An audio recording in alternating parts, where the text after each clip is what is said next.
Hello friends, నిన్న బాగా మాడిపోయినాయండి. Sorry, క్షమించండి. ఎందుకంటే ఆయిల్ ఎక్కువ హీట్ అయింది, అందుకోసం మాడిపోయినాయి. మళ్ళీ ఈరోజు కొత్తగా చేశాను.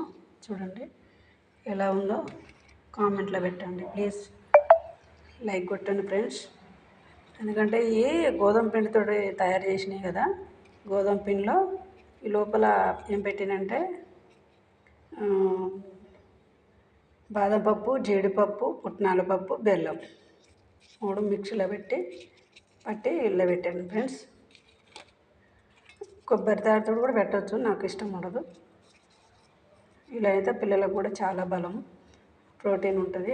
బాదం పప్పు, జీడిపప్పులో చాలా బలం కాబట్టి అదే పెడతానండి. చూడండి ఫ్రెండ్స్ ఎలా ఉన్నాయి ఫ్రెండ్స్, బాగున్నాయా?